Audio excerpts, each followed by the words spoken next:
Have you ever heard the term good driver being thrown around? Like, oh, that guy, he's a good driver. That right there, that's a good driver, or something like that. And you're just like, what does that mean? Like, what does it actually mean to be a good driver? Well, in today's video, I hope to answer that question in its entirety because I'm going over every single sign, every habit that makes you a good driver. Okay, everything, all the best driving habits, because really a good driver is just a collective amount of good habits and a lack of bad ones together. So yeah, this is a comprehensive list of every single good driving habit. I've made many driving tier lists, specifically many car tier lists, and I'm kind of gonna start slowing these down. So I want to make a final comprehensive list like I did with the bad driving habits, with the good driving habits. Signs you are a good driver. I just said like the same thing 20 times over. Doesn't matter. Let's get into the tiers real quick. Just some quick notes about the tiers here. Bare minimum kind of applies to everything here. Like I wish everything here was bare minimum, but it's not. It just means that it's very expectant at this point. Most people do it and it doesn't make you an exceptionally good driver. Like when I see that, I know you're fine. Whereas these ones, as we climb the list, get more and more rare and more uncommon. And by the time you get to these top two tiers, like you are significantly better than pretty much everyone on the road if you do these habits, okay? Let's get into the video. Kicking us off with a very obvious one, we have signaling before you do an action. This should be so standard, it's not even funny, but it is a lot more uncommon than you think. Essentially, when you're going to do something irregular when you're driving down a road, like change a lane, brake to make a turn, etc., put on your signal before you do any of that. Why I'm even saying this, it's so simple. Just put on your signal before, like a second or two before, ideally 2 to 3 seconds. Because a lot of people, what they'll treat the signal as is, oh, by the way, I'm already doing this, or sorry, I just did that. Like, what's the point then? What's the point? The point is to say, hey, I'm going to do this before you do it. I don't want to beat a dead horse, but oh my goodness, guys, please get on this. I won't say bare minimum just because not everyone does this. It should, again, it should be bare minimum, but if you consistently do this, I will say decent driving, okay? Put on your signal before you do anything. Thank you. Next up, we have backing down from aggressive drivers. If someone is being annoying to you on the road, whether intentionally or not, just back down, okay? Let it happen. Let them walk all over you. Because what's the upside of fighting back and retaliating? There's no upside. And what's the downside? Plenty of downsides, potential accidents, road rage. I actually have a video coming out on this in a few days on this kind of general realm of topics. It's going to be really good, so stay tuned for that. Like specifically zeroing in on this idea because it's so important, okay? If someone is being annoying, just back down. Don't fight them because of how many people actually have the emotional control to not let an aggressive or rude driver get to them. I'm going to put this in top 3.5% elite driver. Next up, we have always letting people merge in. Now, obviously in a zipper merge or in a highway, you obviously are supposed to let people in, but I'm talking about 2-lane road. Someone is trying to get from one lane to another. And a lot of people will try and invent reasons why they shouldn't let them in. Like, oh, they could have merged earlier. It's selfish, etc. In some cases, yes, people merging late can be selfish. But here's the thing. You never know. You never know why someone is merging late. Maybe they are not familiar with the city. It's their first time there. Maybe they've had a long day at work and just forgot to get in the lane. Maybe earlier down the road, they're boxed out of trying to merge. So they're hoping that you will let them in, that you'll be the nice person. And honestly, just every time, let people in, okay? It's not that deep. Unless someone is making an illegal merge, just let people in. Please just let people in. It will make everything flow more efficiently. And in general, the more you help other people, the more efficient the roads will be. And the more efficient the roads are because of you, the better driver you are. I'm going to put this, I think a lot of people are nice, at least where I'm from. It may vary city to city, but I'm going to put this in very good driving. Next up, we have proper coasting. Essentially, if you were in dense traffic, leaving an adequate space so that you're not riding the person's bumper behind you and constantly braking. I've talked about this many times before, including in my last driving tier list I made like a week ago. Coasting has been literally proven by the best university in the world. They're one of the best. MIT, I think, did a study on it, about how coasting can literally reduce traffic time if in dense traffic you just leave an adequate amount of space.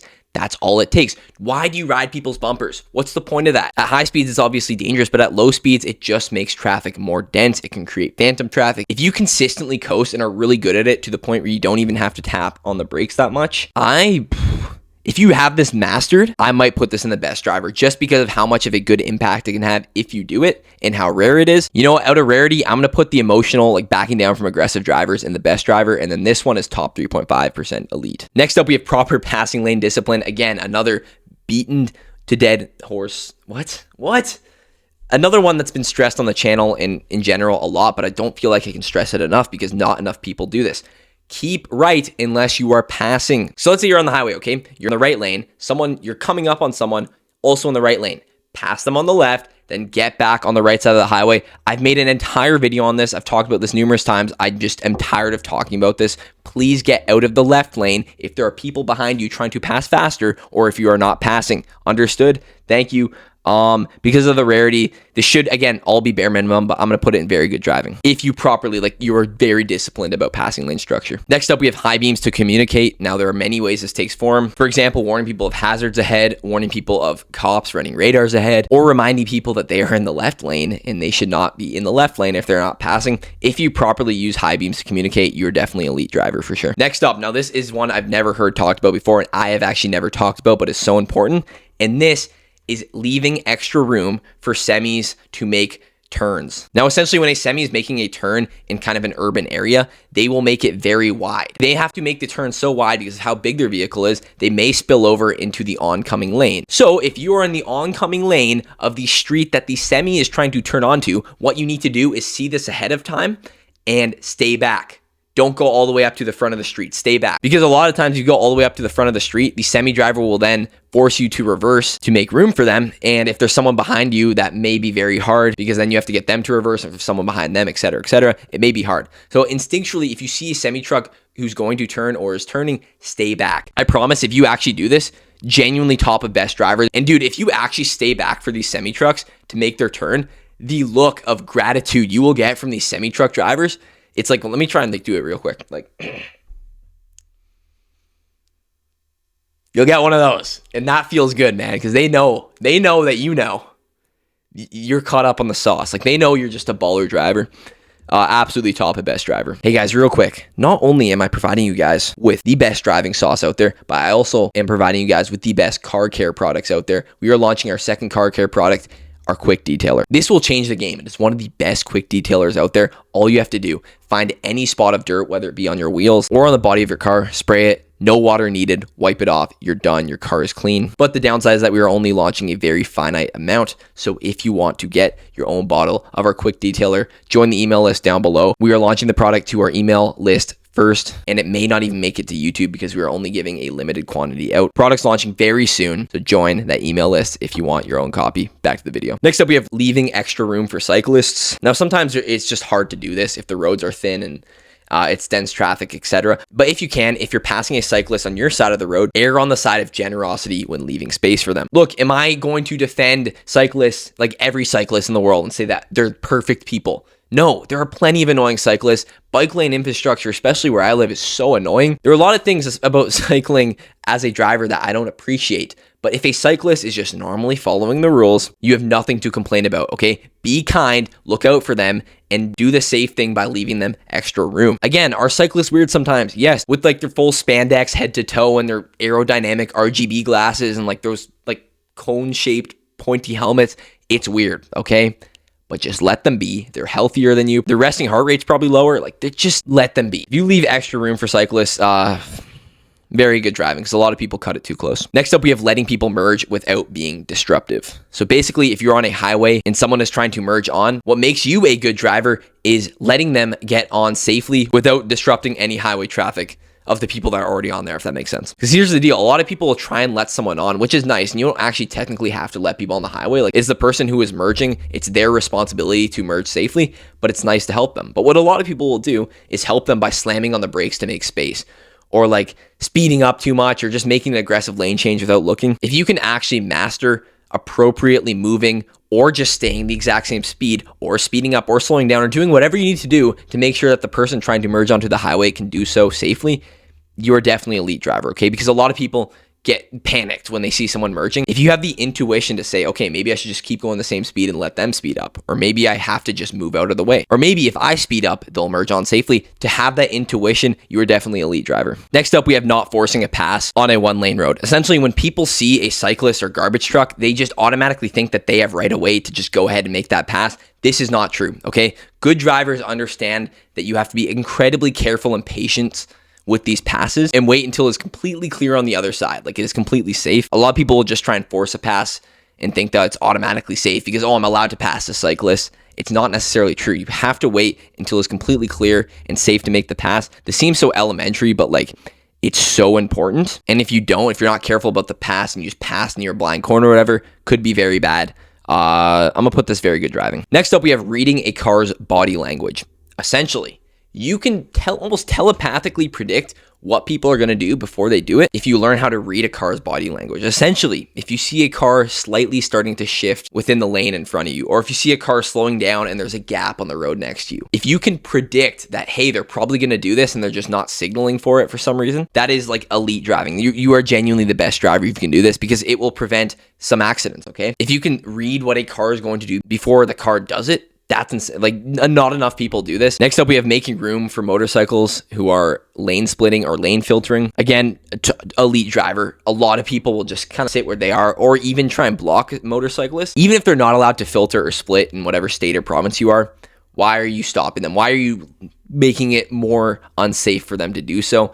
They've chosen to make that lane filter or lane split, so let them make their decision and make it as safe as possible for them, okay? Leave some space, move over a bit in your lane, let them by. Next up, we have vacating the right lane at intersections. Essentially, if you're pulling up to an intersection and it's a red light and you are on a 2-lane on each side road, if you're on the right lane, shift yourself to the left lane so that it keeps the right lane open if people want to make a right turn on the intersection on a red. Does that make sense? Because if you just stay in the right lane, then maybe a car comes up behind you and they want to make that right turn, but they can't because you're blocking them. It takes no effort just to move over to the left and keep that right lane open for as long as possible to let someone potentially make a right turn. If you actually actively think of this, best driver for sure. Next up, we have staying out of blind spots. People don't always shoulder check, okay? You know that. So if you're actively staying out of blind spots, I would say it's decent driving. It's pretty common. Next up, we have intentionally slowing down or speeding up when it comes to a 4-way stop. Now, it's very annoying when you get to a 4-way stop and 2 people have arrived at pretty much the same time and then no one knows what to do, and it's kind of the stalemate, and then they're like, no, you go, and it's just this mess. So if you are a really good driver, and actually one of my YouTube commenters put me onto this like a while ago, essentially if you slow down a little or speed up if it's like some grandma so that you can fully stop at the 4-way stop first, it then makes it obvious who's going to go first and it causes a lot less confusion. Definitely, honest dude, I hate to overcrowd this here, but if you're actually doing stuff like this, like if you're pulling this out of your hat, I know you're just a baller on the road, all right? Next up, we have speed matching or adjusting your speed when merging onto highway. This is the first bare minimum. Please, I'm not even going to claim that this is at all making you a good driver. If you don't do it, it makes you a horrible driver. When you are on the on-ramp coming onto a highway, make sure you are at an appropriate speed so that you can get onto the highway properly, and also understand that it is ultimately your responsibility to get yourself on the highway. No one else has to do anything for you when you're merging onto the highway, so keep that in mind. Next up, we have using your hazards more. The hazards are one of the most underutilized buttons on your dashboard. And now you don't want to overuse them, but there's almost no such thing as overusing your hazards. But if you actually use them effectively to communicate hazards like they're meant to be used for, that is incredibly important, okay? Obviously, if you're broken down on the road, put on your hazards, but I am talking about unsafe driving situations, warning other drivers behind you of them. A big one, if there's a massive slowdown on the highway and it's unexpected and you want to prevent some potential rear ends, throw on your hazards to say, hey, we are slowing down sharply. It's going to get the person behind you's attention so that they know to slow down abruptly and you won't get rear-ended. Another one, if you see a massive pothole on the road and you have to swerve to avoid it, throw on your hazards first, not only to let people know that you're going to have to swerve a bit, but also to let the person behind you know to swerve or to adjust their speed, etc., to avoid the pothole. Consistent hazard use makes you an elite driver for sure. Next up, we have watching for stale greens. Essentially just looking at if there's like a crosswalk timer, look at that and see if it's near 0, then you're probably gonna have to brake soon. Or if you know the intersection pretty well, just thinking like, hey, it's been green for a while, it's probably gonna turn yellow soon. Just knowing that so that you can effectively predict a brake if you have to for the yellow. Very important. I'm going to put this in decent driving. All right, I'm down here now. Again, we have so many tiers here. I just have to shove myself in the corner. Next up, we have looking both ways before you enter an intersection. This is just a precaution safety one because people will often run reds accidentally or on purpose. So if you're crossing an intersection when your light is green, even if it's your right of way, undoubtedly, giving that extra layer of security is very important. I'm going to put this in very good driving. Next up, we have riding bumpers on advanced green or protected left. When you have an advanced green, that's what I'm going to call them because that's what they're called here. It's often for a very limited time, and often a lot of people need to make that turn. And if it's protected, it's your only shot to make that left turn. So please be on it, okay? I don't want to say ride the bumper too hard like tailgate, but it's a pretty low speed, so you should be kind of close and make sure that you're hustling on these advanced greens. Don't be that guy who's just like, when the light turns green, you're like, oh, is it really green? And then by the time the advanced green is over, like nobody is gone. Hustle on these. I'm going to put this in decent driving. In a similar fashion, we have taking your foot off the gas at the same time as the person in front of you. If the light turns green, Don't be that person that waits 3-4 seconds for the person in front of you to go for you to start going. Start going at around the same time the person in front of you goes, and then just be gentle with the gas and slowly create some distance as you speed up. That is the safest and by far the most efficient way to do it. And people not doing this is the reason that when the light turns green and you're like 5 cars behind, it somehow takes you like 10 seconds to get going. It's because people leave this just extra gap. Don't do that, okay? Just go when the person in front of you is going, okay? Slowly leave some space, be gentle with the gas. Dude, just on the fact that this is kind of rare, to be honest. It depends on the region. I'm going to put this in decent driving, although another time I'm going to say this all should be bare minimum. Next up, we have merging one lane at a time. Okay, a lot of people, if they're on a highway, like a 3-lane highway, will make 2 or 3 lane changes just in one fluid motion. This is just idiotic. Bare minimum to not do this, okay? Next up, we have using your backup camera. A lot of people have an ego around the backup camera, like it's bad. It's really good, okay? And it can see spots that you can't see with your own eyes, like right below your car. So if there's like children or a dog or an animal behind your car, you won't hit them. Bare minimum, okay? Yes, use your mirrors. Yes, look behind you physically, but your backup camera is a fantastic tool, okay? So drop your ego around it. Next up, we have treating yields like yields. Let me explain. Essentially, a lot of people are on either end of the spectrum for yields. Some people will see, oh, it's not a stop sign, and just send it. And then the other side of the spectrum, we have people that will see the yield sign and be like, oh, that's an interesting looking stop sign, and then just sit there for like 10 seconds. You want to be in the middle where you're not overly hesitant, but you're still very careful because yields are still yields. They're there for a reason. And actually, sometimes if you are too hesitant at a yield sign, the person behind you is not expecting that. They're looking to shoulder check to make their merge, and then they may rear end you. May that be their fault? Sure, but you can prevent that by treating yield signs properly. Definitely decent driving. It's nothing crazy. Should be pretty standard. Next up, we have always taking accountability. Essentially, if you get into a near collision, another talked about point on the channel, and it wasn't your fault, like let's say someone cut in front of you, if you can always take some level of responsibility for what happened and see what you could have changed, even if it's their fault, to make that not happen next time, if you consistently apply this mindset, this is the best driver. Okay, you are the best driver. For example, let's use the cutting off example. If someone makes a left turn in front of you and cuts you off, were you going a bit too fast? Were you unpredictable with your speed? Maybe you had your signal on early, so they thought you were going to make a turn ahead of time, right? Whatever it is there something you could have changed to make that not happen? If so, apply that. If you consistently apply this mindset, it's a good sign. It's a sign of good character, and it's a sign of a great driver. Next up, we have a general one, defensive driving. Now, this applies in a lot of areas. One example is looking both ways before you cross an intersection, even if you have a green light. Another way is constantly scanning side streets to look for cars who might pull out in front of you. Another one is if you're going around a blind corner, looking ahead to make sure there's no one there who can't see you. Essentially, defensive driving is saying, I am fine currently where I am, but what could possibly go wrong, and how can I be mentally prepared for that? Okay, do you get the idea? If you consistently do this, very good driving.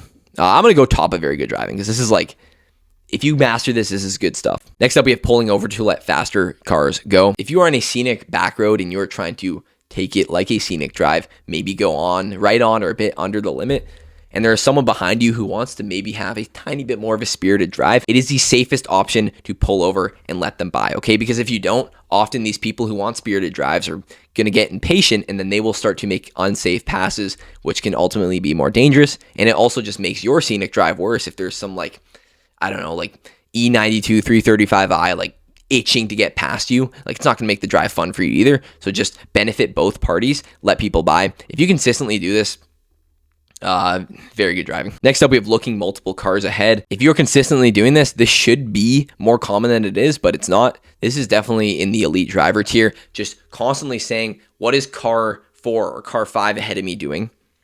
And how will that affect me? Is an elite driving thing. It really helps you be predictable and know what to do before it happens. Next up, we have leaving ample gaps at stoplights. A lot of people will stop way too close to the person ahead of them's bumper. And one, if they're driving a manual, it's going to make it annoying. They're either going to have to do one of those annoying like handbrake starts if it's on a hill, or they're going to have to ride their clutch a bit so that they don't roll back and hit you. This is super annoying, but not a lot of people drive manual here in North America. Shout out my European viewers though, and the rest of the world. But two, if there is an emergency and you need to pull out of that lane, you can have adequate space to do so. Let's say the person ahead of you breaks down, right? Their car stalls or whatever. You don't have to do like a 6-point turn to get out. You can just pull out behind them into another lane. Decent driving. This should be pretty expected. Next up, we have thanking people who let you in. This is just a great morale thing. Like, especially from my end, if I have inconvenienced myself to let you in, the least you can do is one of these. Throw up your hand or hit your hazards to say thank you, or throw like a peace sign out the window, like anything to acknowledge that I have inconvenienced myself to benefit you. And from a more practical sense, it encourages people to be nicer, right? It's going to create some bitterness if someone inconveniences themselves and you don't show appreciation. Just like any time in life, if someone does something for you, and you don't appreciate it, are they likely to do it again? Not as much, right? Low-key bare minimum. Come on, say thank you. Next up, a more general one relating to this top semi one here, and that's just staying clear of semis. Understand that semis are just on a whole nother wavelength in terms of driving. You are way less visible to them. They weigh like 20 times the weight of your car. They can crush you in an instant, so just understand that if you're passing one on the highway, I would actually speed up to avoid them. Steer clear, leave more than enough space for them to brake or for them to turn, etc. If you consistently are careful around semis, definitely very good driving. Next up, we have keeping a consistent speed. Honestly, bare minimum. Again, like a lot of people will slow down way too much on corners, and that's not them being safe. That's just lack of confidence. Keep a consistent speed, whether it be the speed limit or a bit over, whatever. Just stay consistent. Finally, smooth inputs. So like no jerky steering, limo stop, etc. Another bare minimum. Like you should not be harsh with the car. If so, like you need to learn to control your inputs and make it smooth. It's not that hard, and it will make it way more pleasant for your passengers and keep you more confident on the roads. That was the exhaustive, all-encompassing tier list of every single good driving habit you can do. If you go apply all of these, bro, you are the top dog. Like you might be one of the best drivers in the world if you can apply all of these consistently. Check the links in the description for the quick detailer that is dropping soon. I'll see you in the next one.